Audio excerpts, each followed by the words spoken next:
Ladies and gentlemen, good day and welcome to Q4 FY24 earnings conference call of MSTC Ltd, hosted by Equirus Securities. As a reminder, all participant lines will be in the listen-only mode, and there will be an opportunity for you to ask questions after the presentation concludes. Should you need assistance during the conference call, please signal an operator by pressing star, then 0 on your touchtone phone. Please note that this conference is being recorded. I now hand the conference over to Mr. Deep Modi from Equirus Securities. Thank you, and over to you. Thank you. Good afternoon, everyone. On behalf of Equirus Securities, I welcome you all to Q4 FY24 earnings conference call of MSTC Ltd. From the management, we have with us today Mr. Manavendra Ghoshal, Chairman and Managing Director, Ms. Bhanu Kumar, Director of Commercial, Mr. Subrata Sarkar, Director of Finance, and Mr. Ajay Kumar Rai, Company Secretary. We will begin the call with the opening remarks from the management, and then we can opt the line for question and answers. I now hand over the call to Mr. Manavendra Ghoshal. Over to you, sir. Morning, everybody. It's a pleasure being connected with you here today. FY24 has been a steady year for MSTC. Business volumes have remained largely similar to the previous year in the major sectors like coal. There has been an increase in iron ore, a marginal decrease in scrap. E-sales have had its cyclical dip due to the absence of spectrum auctions during FY24, which had pushed up the volumes in FY23. Revenue was also flatlined, with revenue from scrap being adversely affected due to fall in both volumes coming up for disposal, as well as average market prices having gone down over the year.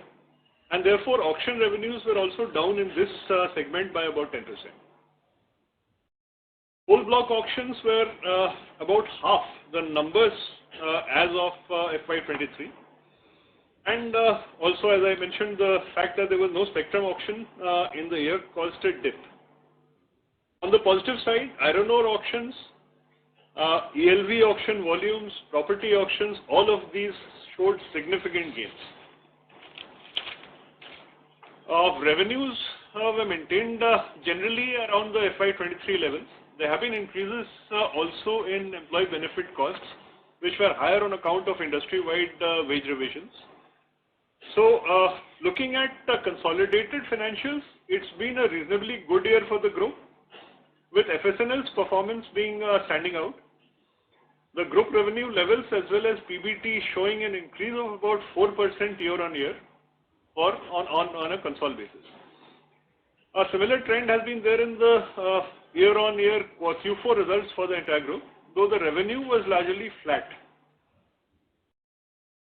We intend to use FY25 as the year for consolidation of our traditionally strong areas and to reach out into sectors where we haven't yet ventured into, mainly with respect to more comprehensive bundled offerings.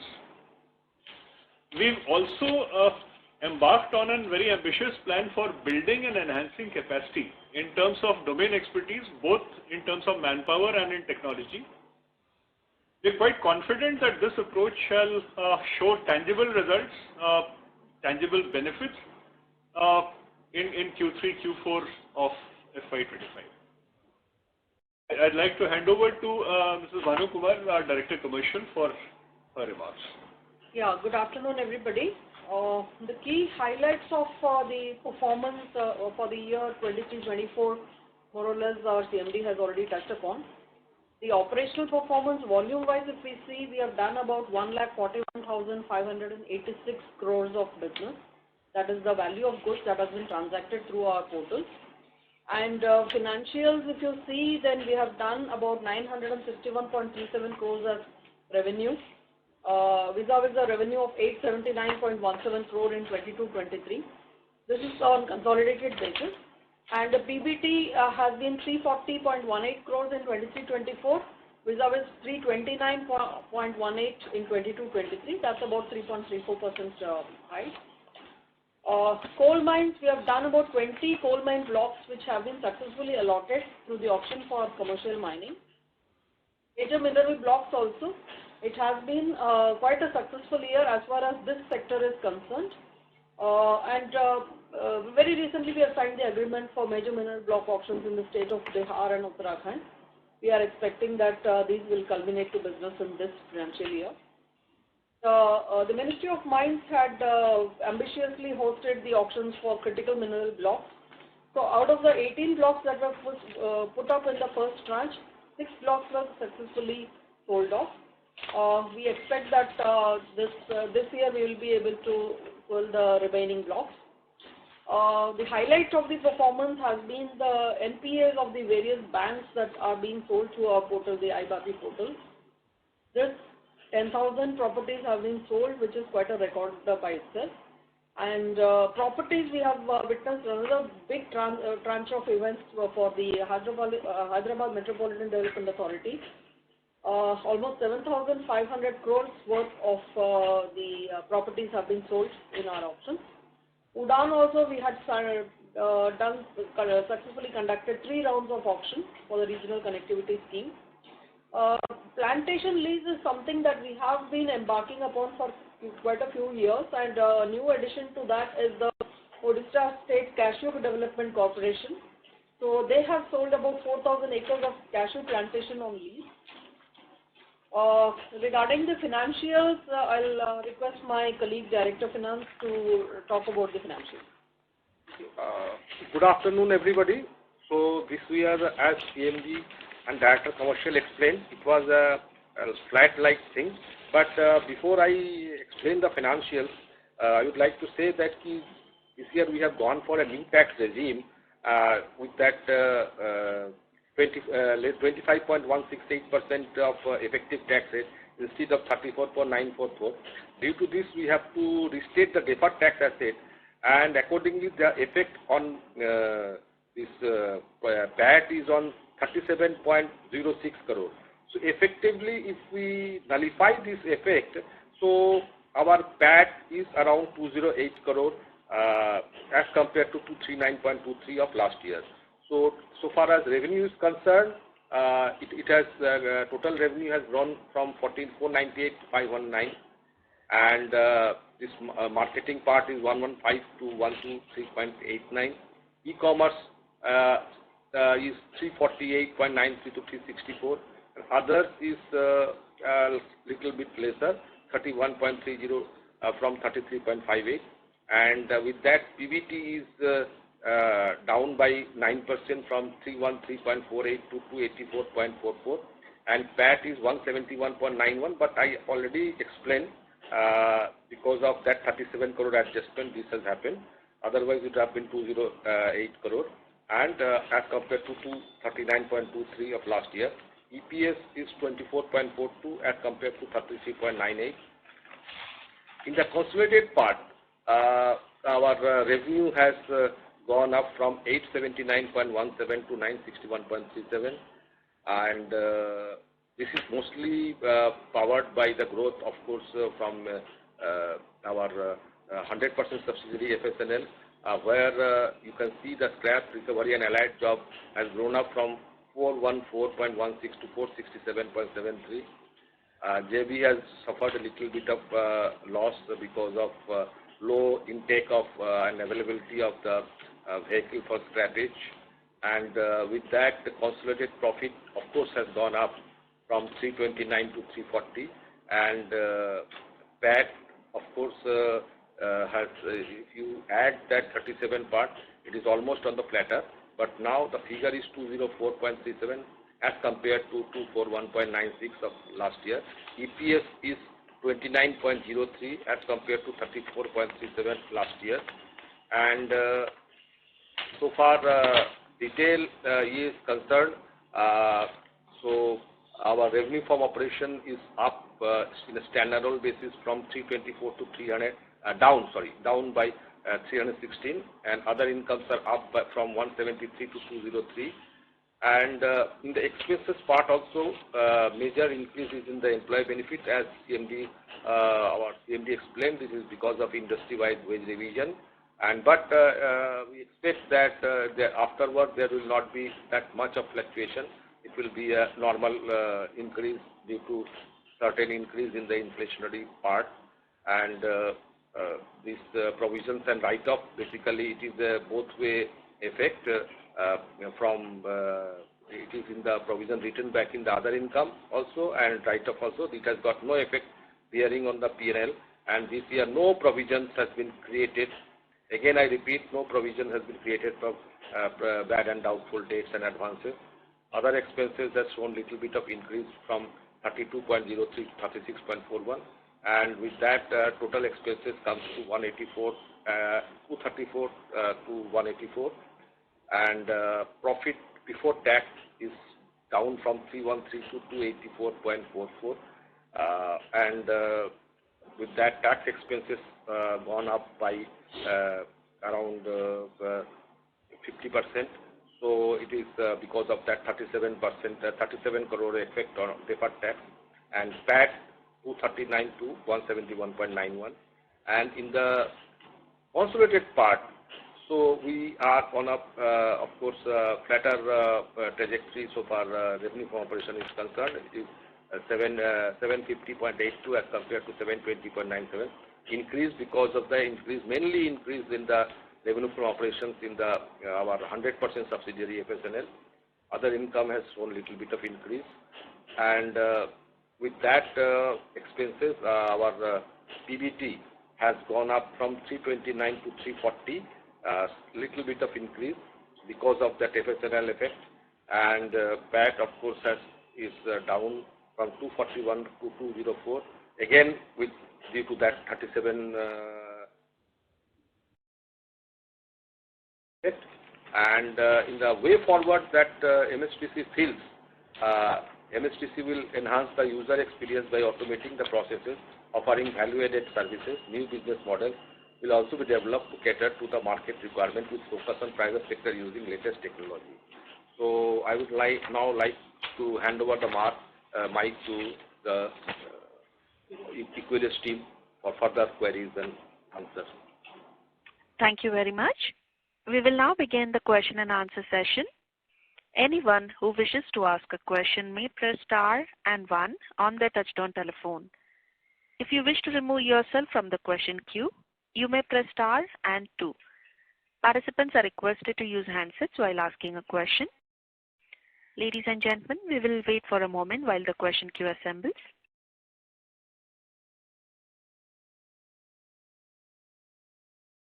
We'll take a first question from the line of Rushabh R. Shah from Anubhuti Advisors LLP. Please go ahead. Thank you for the opportunity. Sir, my first question is with respect to the recent, I think, amendment in the object clause where you even inserted objectives like data center and I think fintech and recycling business. So what exactly are we planning in those segments? Can you throw some light on that? I'll take that question. Regarding the focus on recycling and data center business, what we intend to say is we want to, utilize the state-of-the-art data center service technology that we have, and we do have some surplus capacity which can definitely be monetized. And given the experience that we have gained in the past about 2 to 3 decades, we would like to offer infrastructure as a service. So towards this end, we are already, as in his opening remarks, our CMD has said that we will be having state-of-the-art technology upgradation, and probably expand our focus on the infrastructure that we have, hardware and software both. So we would like to monetize the surplus capacities and efficiencies that we have in the system. That is as far as data center is concerned. Then regarding recycling business, as we have 2 revenue streams from the recycling of ELVs. One is by way of our partnership in the JV with Mahindra, where the recycling activity actually happens. But then we have also launched a portal for sale of all ELVs in the country. That hasn't seen much traction, though the trend is quite it is good. And we expect that this will grow manifold in the coming years. So here, once the system is accustomed to recycling the ELVs, we see more traction happening in this area. Apart from ELVs, we would also like to focus on other materials that can be recycled. We are still in very nascent stage working on all those proposals. So maybe in the coming meetings, interactions, we'll be able to update you in a more specific manner. Okay. So just wanted to add on to this thing. So I think for financial year 24, if I see the cash flow statement, you have done capex of roughly 132 odd crores. So is this regarding the whole this data center capacity expansion that you made this capex? So capex right now, you see, like if you ask me that question regarding that capital advances and that is a big outflow, of course. It is partially yes. We are trying to have some offices somewhere else other than our main data center. So we can utilize that space for future expansion for in this particular business. Of course, the space will be utilized for the business augmentation and marketing purposes also. So not directly as such in that true sense in the hardware and software on that particular thing that amount has been spent.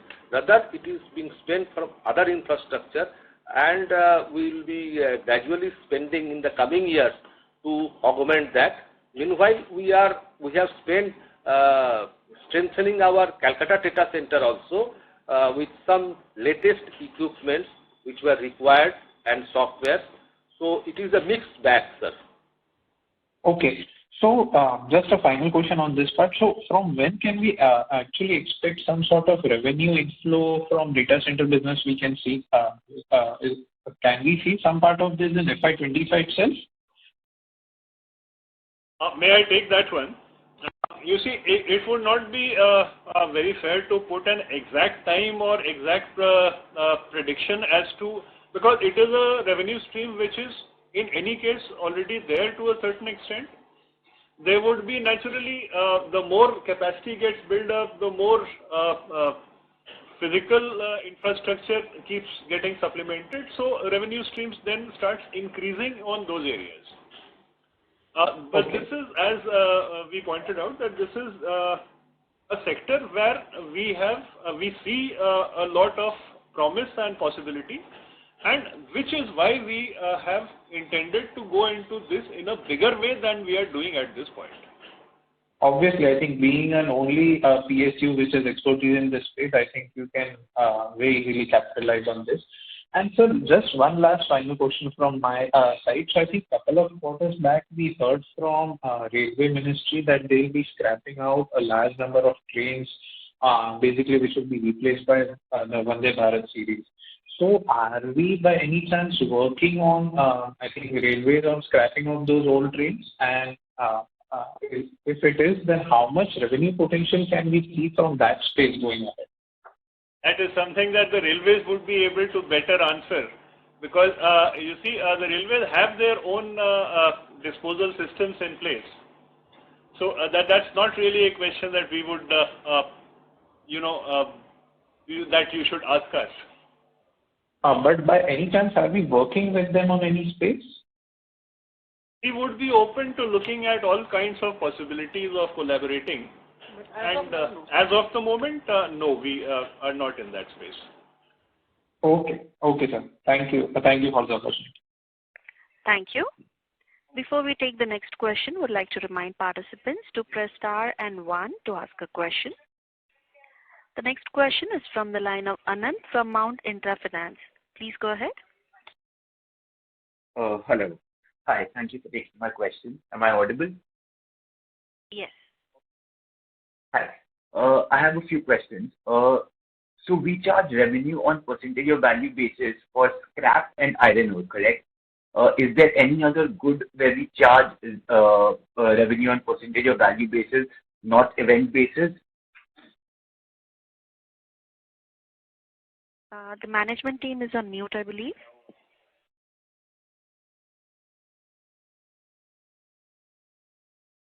Ladies and gentlemen, please stay connected while we check the management line.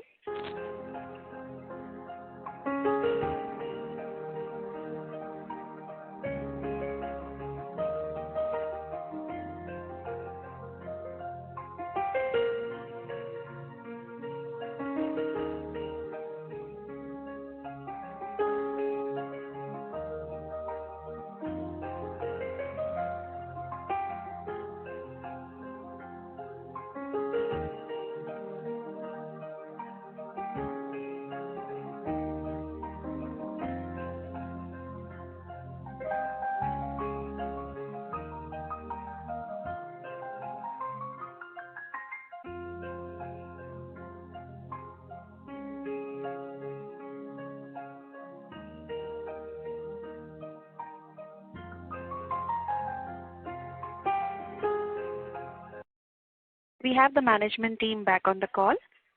Mr. Anand, can you repeat your question, please? Yes.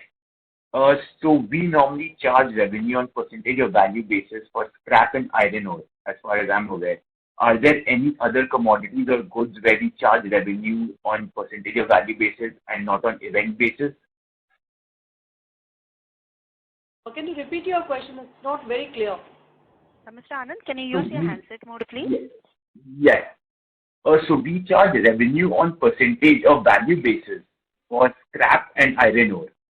Are there any other commodities where we charge revenue on value basis and not event basis? Because, for example, for mineral blocks or coal blocks, you charge revenue on event basis. So, if you see your e-sale revenues, a part of it is on percentage basis and a part of it will be on event basis. Basically, what happens is have other minerals apart from iron ore and coal. We are, giving it under the head of e-sale, and all the forests produce in timber, teak wood, red sanders, all of it is on percentage basis.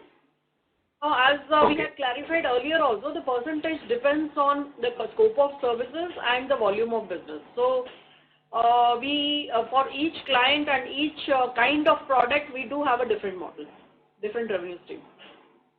Okay. My next question is, you said you saw some traction in the ELV business. Could you quantify that, the number of government vehicles coming through your portal, the average price, and the percentage charged on each vehicle? You see, scrapping of vehicles is not totally in our hands. The government has made a policy, and they are, pushing it to the extent possible to. But it doesn't happen overnight. You know that, when you scrap a vehicle, you need to have the budget to acquire a new vehicle. So, and apart from that, for scrapping also, you need to have good infrastructure, good ATS facilities all across the state. And, a lot many factors are involved in scrapping a vehicle.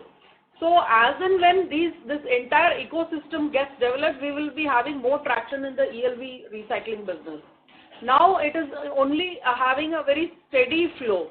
There's no exact number that we can say, there are so many vehicles which will be coming in this year or so and so. There must be, million, at least 2 million vehicles as on date which are ELVs all across the country. But definitely all of it is cannot be scrapped overnight, right? So it's going to take a few years at least. No, ma'am, that wasn't my question. My question is the government vehicles which have been portrayed as scrap. How many of those vehicles have come across to your vehicle up to date? You would have a number. Because over 15 years, as the government has made a rule, all vehicles are supposed to be scrapped through your portal. So I'm just trying to understand the number of vehicles till date that has come to your portal. As of last year, I remember it was around 2,000 odd. So I just want to understand that number and the average price and the percentage you're charging. Just give me a moment. As far as the numbers are concerned, I don't have it readily. As far as the percentage is concerned, it is on percentage basis. But there again, there are different ways in which we are scrapping. Something that is coming as a ELV, that is going into our ELV portal, and that is how we are auctioning it. But there are some parts and there are obsolete material of scrap. Just, Ma'am, any average percentage would do, please. Any average percentage. Just a rough number. It will be very difficult for us to spell out the average percentage. As far as the numbers that you were talking about, total number of vehicles sold is about 37,000, government vehicles mostly. Out of this, the central government vehicles is about 21,000 and state government vehicles is about 15,000. To our portal. And now, apart from this, there are some transport corporations which are dismantling the vehicle and selling only certain parts of the vehicle, so that is not added to this. Okay. And could you give me just a figure of how much of these vehicles have come through to the JV with Mahindra? say out of 37,000, just a rough number, which is come to your GE? Of about 250-300 crores. So sorry, I averaging couldn't get it it. out Sorry.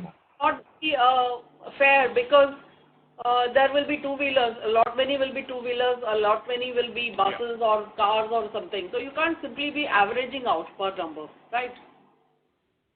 No. I'm just asking you just the number of vehicles that have come through to MMRPL, because I understand that you have to bid as well, right? Because it's a RVSF. MMRPL is also getting vehicles through auction system through our portal. They are not getting any vehicle directly, apart from the tie-ups that they have with automakers or the test vehicles or one-to-one tie-up with some institutions. Apart from that, they are procuring mostly through from the retail segment. Yeah, from the retail segment also. The Mahindra vehicles or the channels that they have. So apart from that, major procurement is happening through our ELV portal only. They are competing with other RVSFs and they are getting the vehicles. Okay, ma'am. Thank you so much. Thank you. We have our next question from the line of Bhavesh Kanani from ASK. Please go ahead. Ma'am, in the last quarter's earnings call, you had promised us that you will share details regarding the size of opportunity in various segments we are operating in. And you had mentioned that in the next call, that is this one, you will help us understand various business opportunities available to you in better detail. Can you please share that?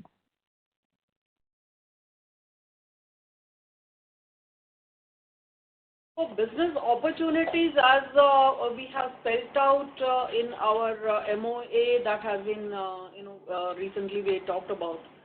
The first thing is we would like to offer infrastructure as a service, monetize the assets that we already have.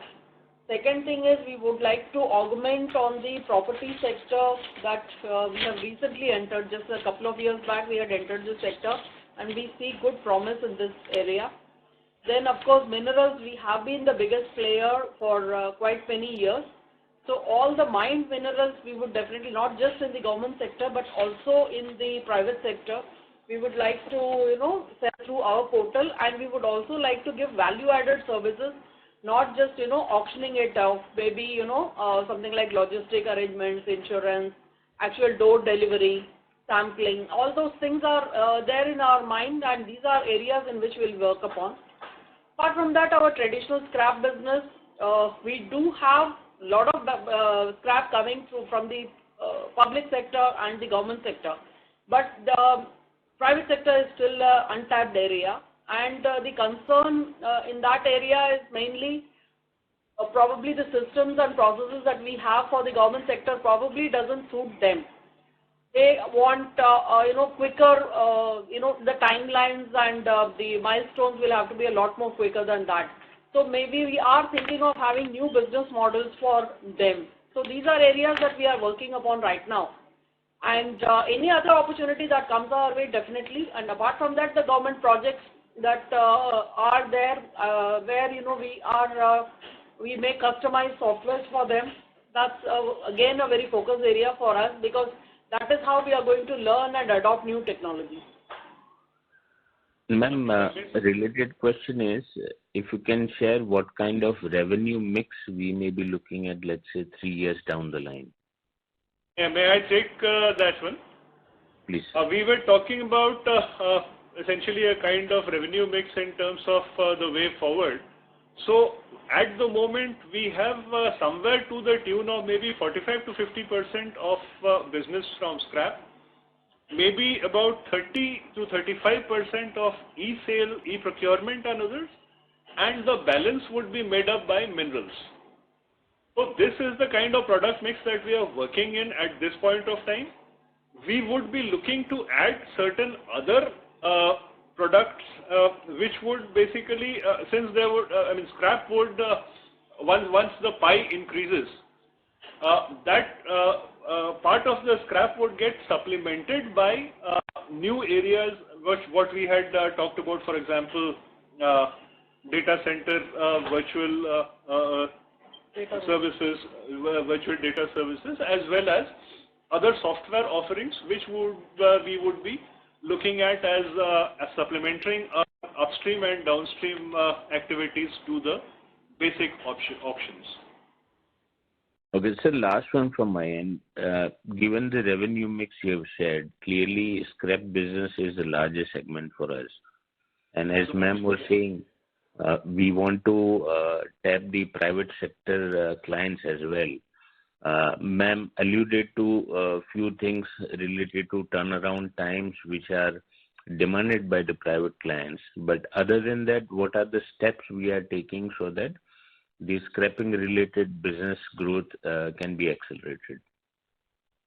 Basically, the business model itself, we are having a new product for the private sector. We are planning to have, we don't have any ready-made solution where the turnaround time will be much less and a lot more activities can be done by the seller himself rather than being dependent on us.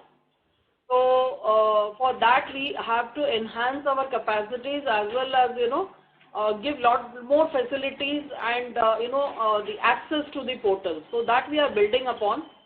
Definitely with that, we are hopeful that the volumes will also increase and the revenue stream also from the private sector will be, we'll see quite a good growth.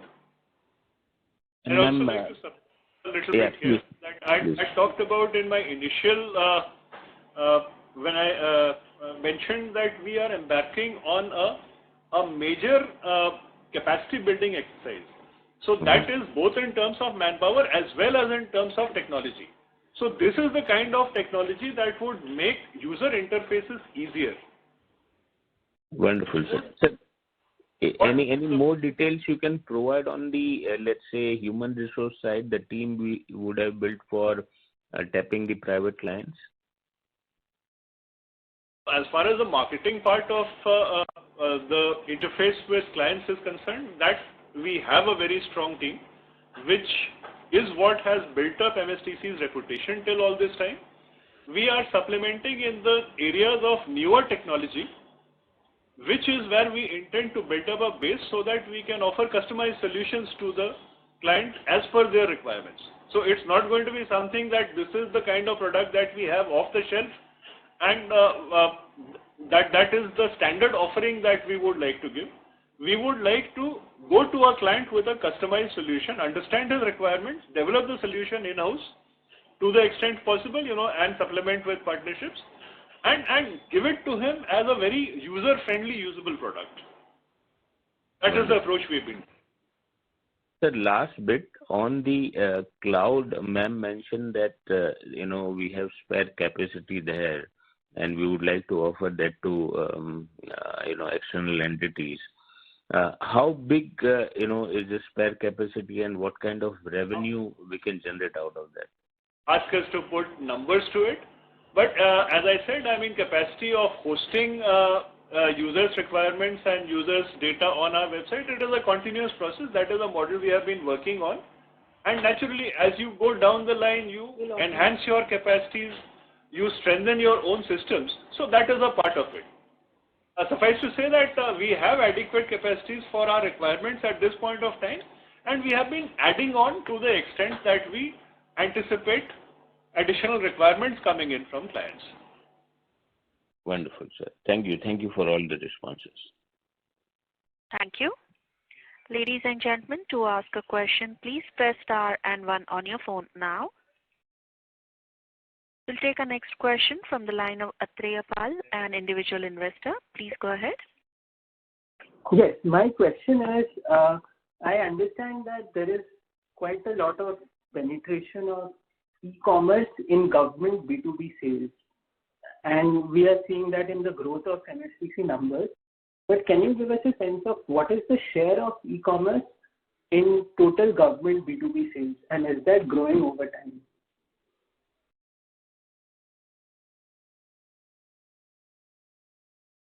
Well, it's a very difficult question because this is a kind of data which is not really there in the public domain as to what is the extent of total government business which is there on, this is not something which is generally being compiled. No one one has done this kind of a study as to what is the total potential of e-commerce business, especially government business. See, everything that was transacted on paper can definitely be done through e-commerce. So that kind of resource mapping has never happened. It's very difficult for us to put a number to what is our share. Understood. As you are deeply entrenched in this segment, so can you give us a...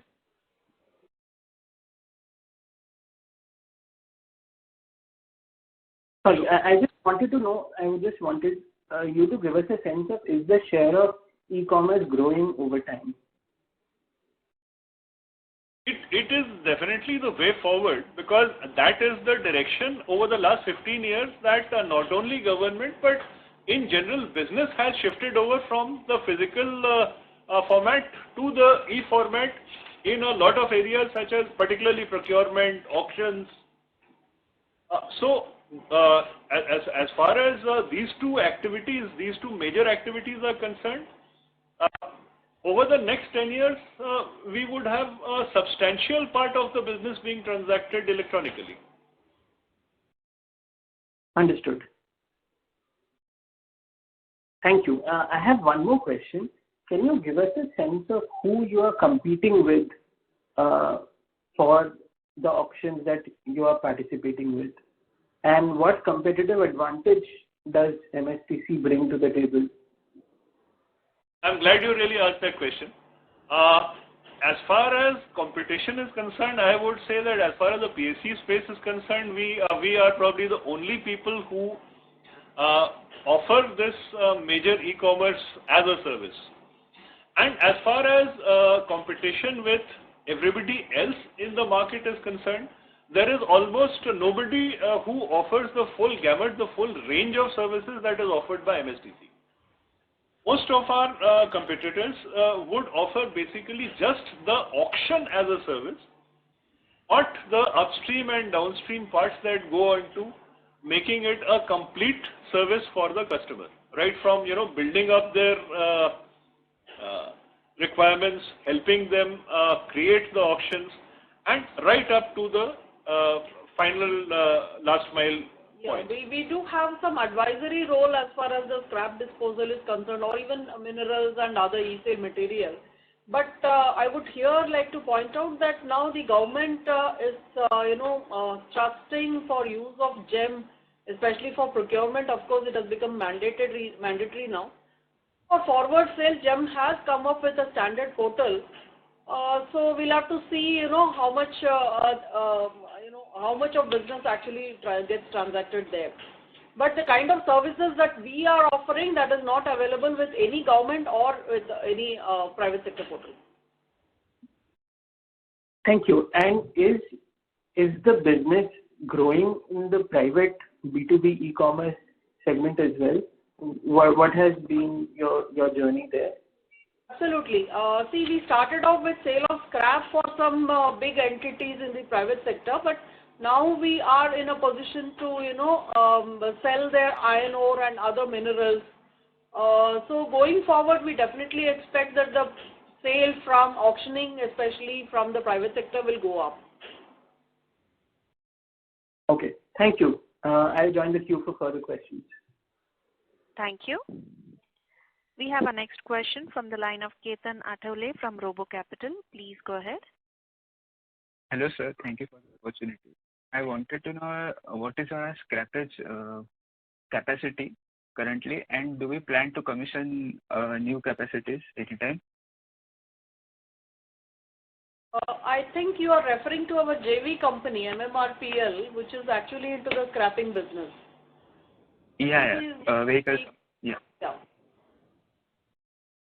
So at this point of time, the JV, that is MMRPL, has 7 RVSFs, and which is adequate capacity for, in fact, the current load that we anticipate, as well as for the anticipated load for maybe the next couple of years. And as and when the capacities get saturated, it is setting up further facilities would be a continuous process. Got it. And can you give a revenue and margin guidance for next FY25 and 26? I'm sorry, could you repeat that, please?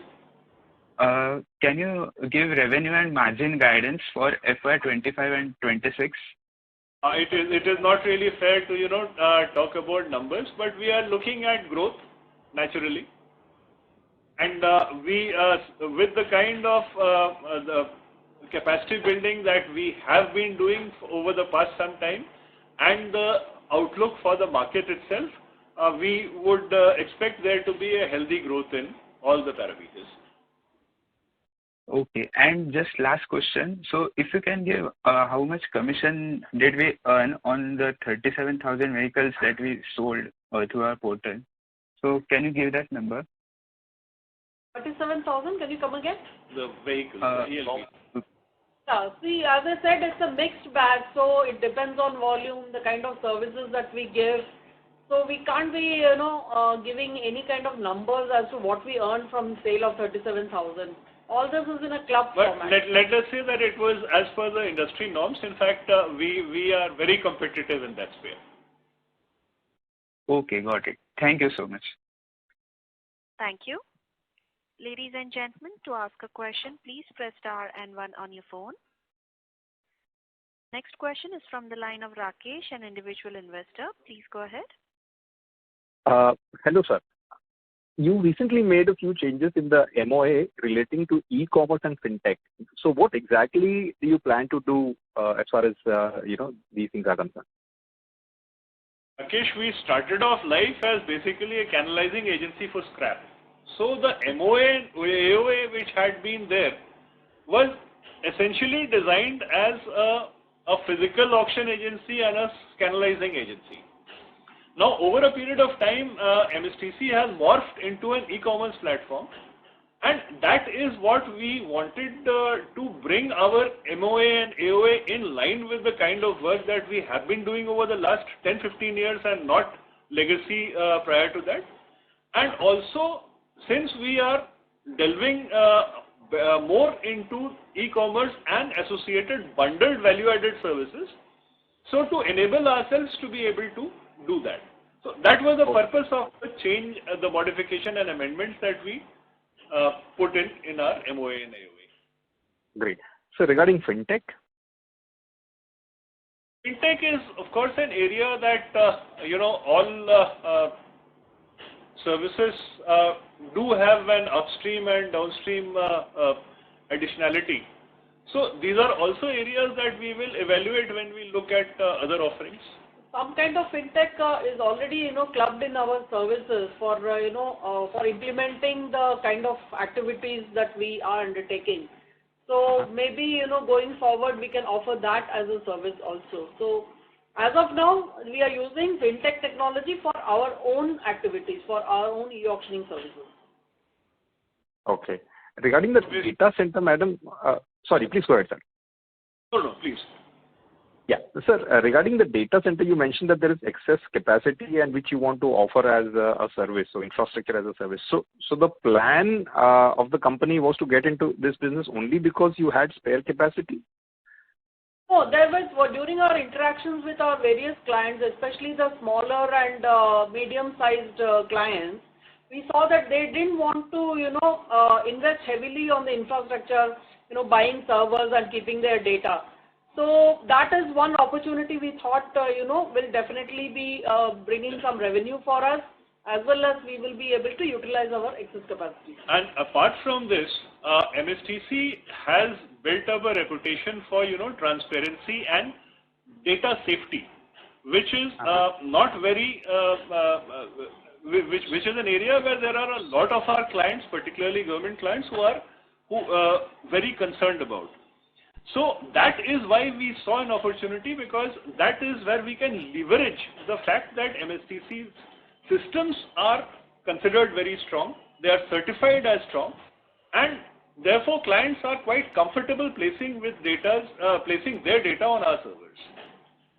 Sir, in data center you'll be something that we should leverage.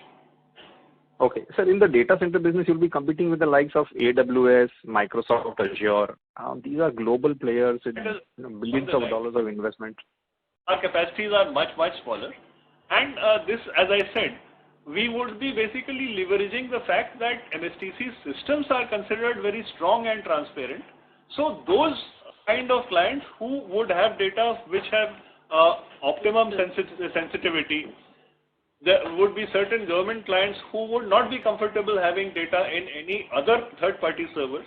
So those are the kind of people that we would cater to in the initial stage. Got it. Sir, regarding scrap income, what percentage is generated through customers in the private sector? It depends on the scope of services. If somebody is offering scrap just to, find out the rate from the market, and we do have value-added services, we do handle, this business up to delivery.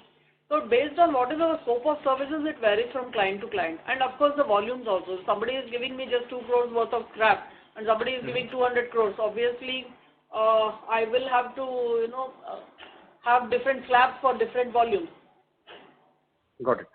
So, madam, my question was that out of the total e-commerce revenues generated, so it is 314 crores this year, or 306 crores, one of these figures. So what percentage of that was scrap? So which is normally around 45 to 50%. So let's assume around 50% is scrap.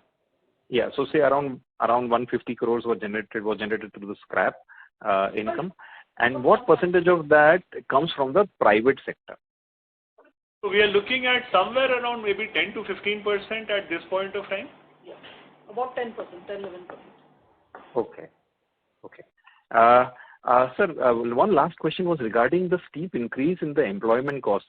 It has gone up by 27% from 69 to 88 crores. So any particular reason, although you did touch upon that there was an increase, industry-wide increase, but can you please share more details? If you look at the financials, so you will see that last year we had written back one provision, right? So of around 5 crore. So the comparison is not that steep. If you add that thing, so the increase is around 13 to 14 crore, of course. And industry-wise norms means there was some wage revision pending that was already available in the annual report that we had given a note under the balance sheet, the wage revisions of the non-executive employee, and of course some facilities given to the executives were under revision. So that has been implemented. So we hope afterwards there will not be this type of jump, but the jump will increase on two things. One is the inflationary pressure on the basis of which the DA rates are divided. Second, the discounting rate through which the retirement benefits are decided. These two factors will decide the future increase, but of course that will be the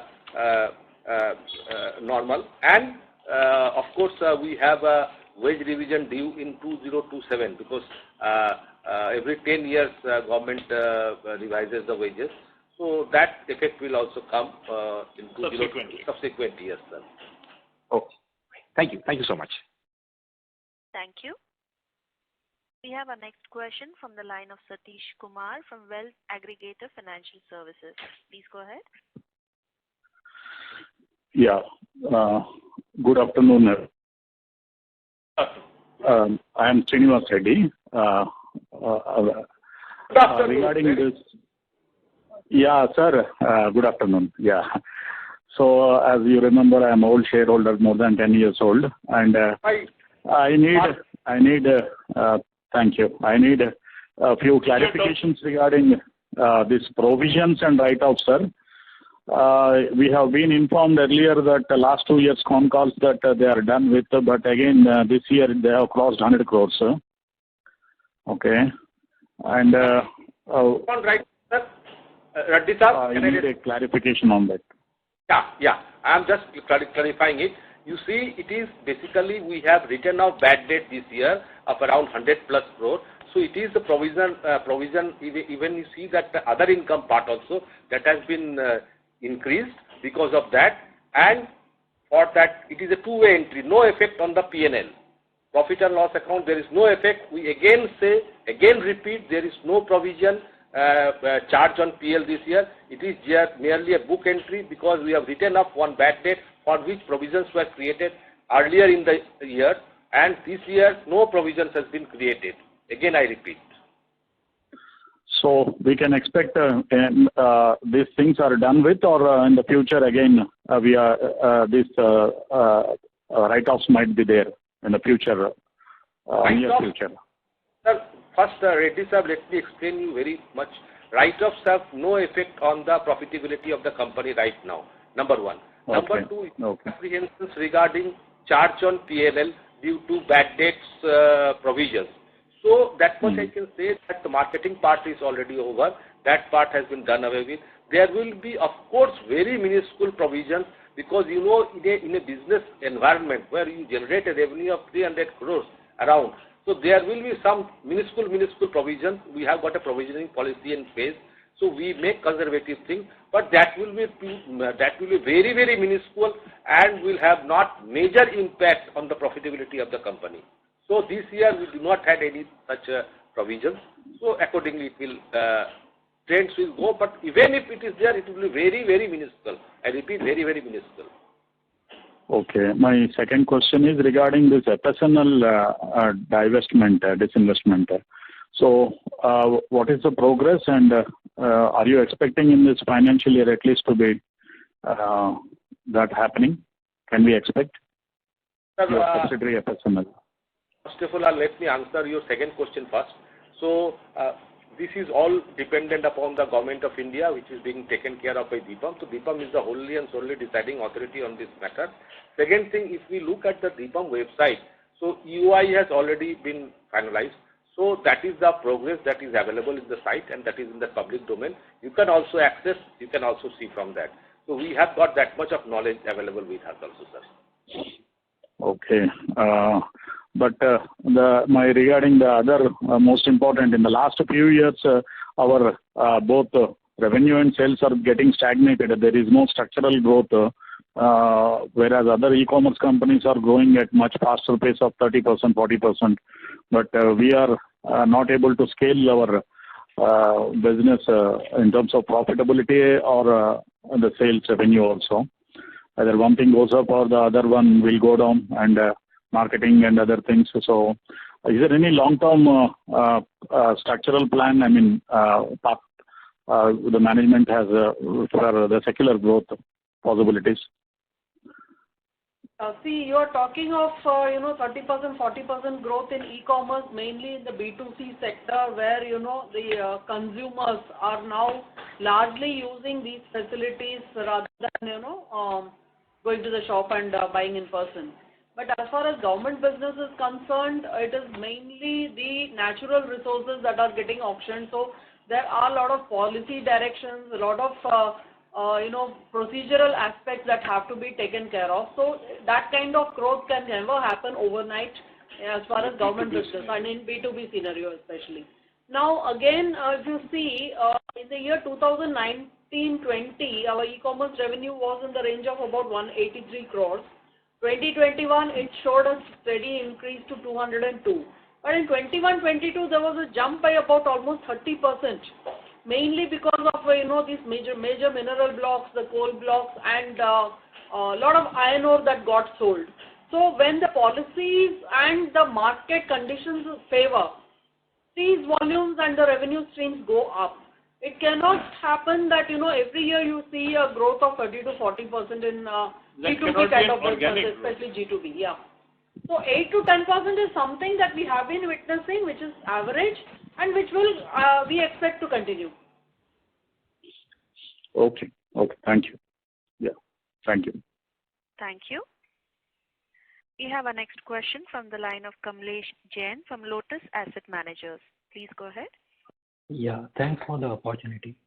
Just one on the part of the presentation. I request you to use your handset mode, please. Yeah, I'm on handset only. Yeah. Am I audible now? Yes, please go ahead. Yeah.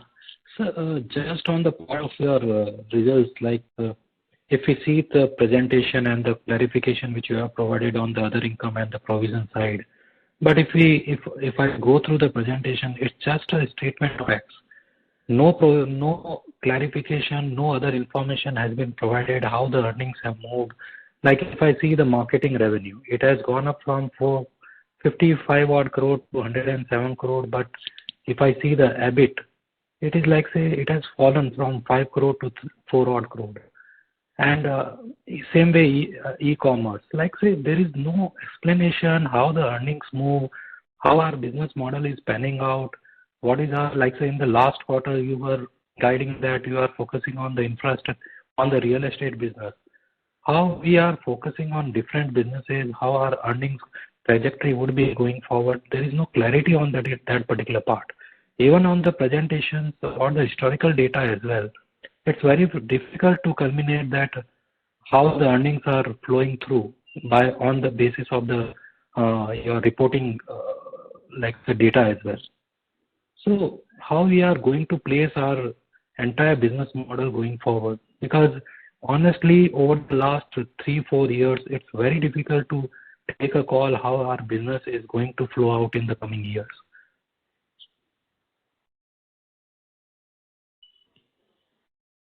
Yeah, that's my idea. Sir, the question is well taken, because you see, it is very difficult. So far, we are basically e-commerce service provider with different kind of segments that we are working on. So far, if we book a revenue from operations. So only one source of revenue is the service charge that we earn from that our customers. And time and again, time to time, we explain to our esteemed investors about the way that we are going on. In every investor call, we are saying this is that, this is that. But the basics still, that you have rightly pointed out, like in the past years, we are basically e-commerce service provider, and basic bread earner is, of course, we are dependent upon the scrap revenue and other e-commerce thing. And just now our director commercial explained, like there were some growth in between when we get some windfall because of certain e-auctions that is being allotted, and some scrap prices get spurred in the scrap prices. So that is the point.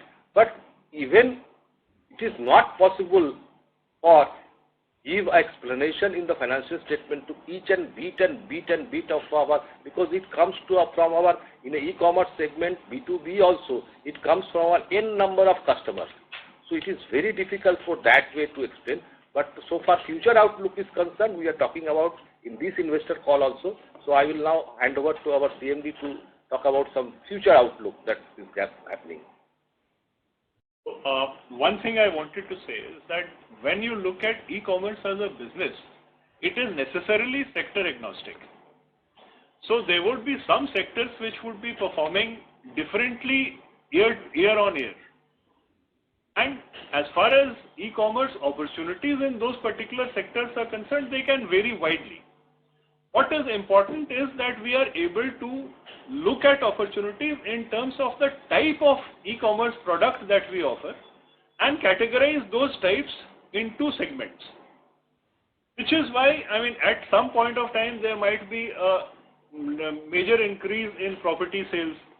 In some other year, because of regulatory differences, there may be a lot of, let us say, mineral blocks coming up for auction. So those kind of changes are always going to be there. But it is the kind of product categorization which we can do, which is what our reporting is always going to be. It's not necessarily going to be the same sector year on year. So that is one part of it. Now, as far as now the way forward is concerned, the basic product that all e-auction or e-commerce platforms provide has been basically either e-procurement or e-auction. To be able to enhance the overall business for scenario, it's essential that we add on services which are prior to the point of either procurement of auction, and also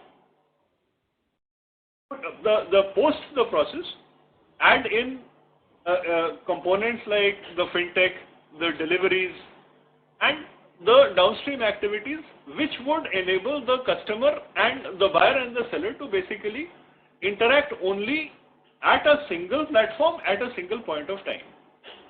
So those are the kind of value-added services and offerings that we are looking at, talking to other people who are experts in those particular domains, and then trying to deliver a product which would be an amalgamation of all of these.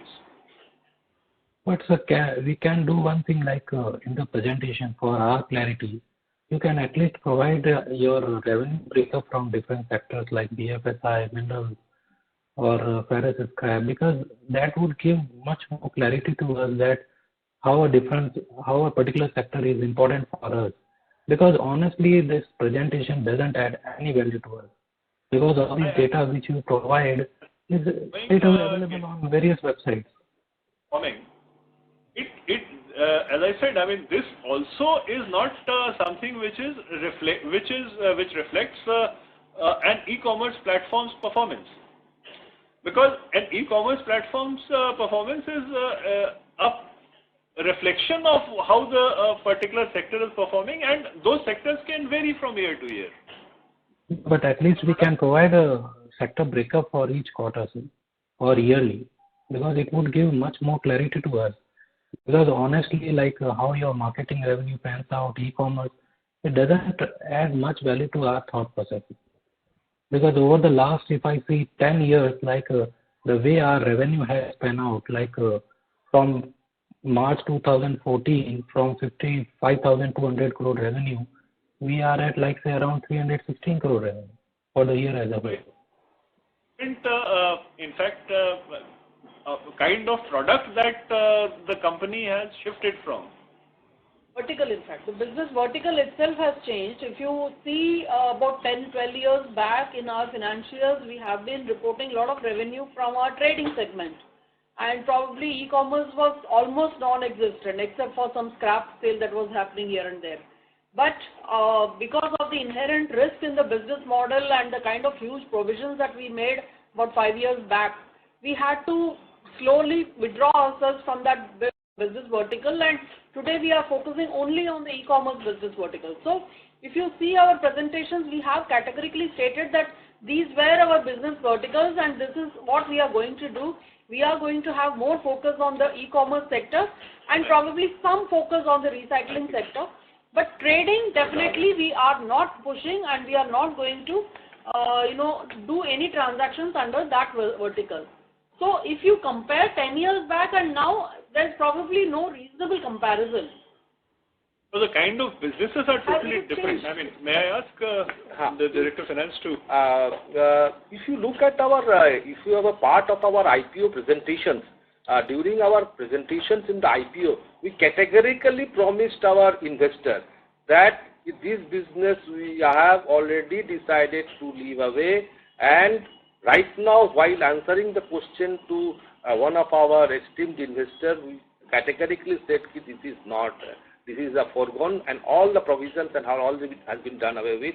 Now, if you can go through the last few investor meetings where we have categorically sold, the only segment in the marketing is left is that the business backed by guarantee. So whoever provides us the guarantee, bank guarantee of a scheduled bank, we do the business with that particular customer. So that part has, it is a 14 and 2019 when we went for an IPO. That is a paradigm shift in the focus. So that is already been explained n number of times. If you can see the annual reports, sir, also, if you see the chairman's speech also, sir, and but your suggestion is well accepted, and of course we will from the next presentations we will give that, we will also clarify that the marketing business has been tapered down for the sake of clarity and the transparency to the investors, sir. Well accepted, sir, suggestion, sir. Yeah, thanks for that, sir. And lastly, can you provide sector-wise breakup for our e-commerce revenue? Right now, it is basically we do not. As I in the my opening remark, for us it is basically we capture it as a service charge. So for us it is a client-wise, not sector-wise. We tap, supposedly let us say X example X. I have a client called X. He has got minerals, he has got scrap, he has got something different products. He comes to us, say, I want to dispose of. He wants to dispose of some bulk goods. He wants to dispose of his scrap. We do the jobs and services as per our model, and we record the revenue as a service charge. It is very difficult to that way to predict accurately what minerals faced what amount of service charge. It is very difficult. So for accounting wise, it is right now. But going forward, as we have said, if our business grows and it goes beyond certain limit, obviously we will look at capturing those data also in our accounting system. Okay. Thanks a lot, sir. Thank you. Ladies and gentlemen, we'll take that as last question for today. I would now like to hand the conference over to management for closing comments. Over to you, sir. At the end of this call, I would like to express our gratitude to all the advice, all the questions, which has given us a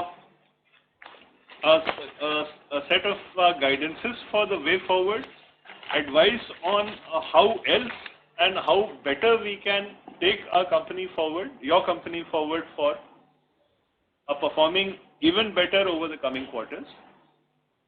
And also a very hopeful prognosis that over the next few quarters, we should be able to see healthy growth in all the parameters. Thank you very much. Thank you. On behalf of Equirus Securities, that concludes this conference.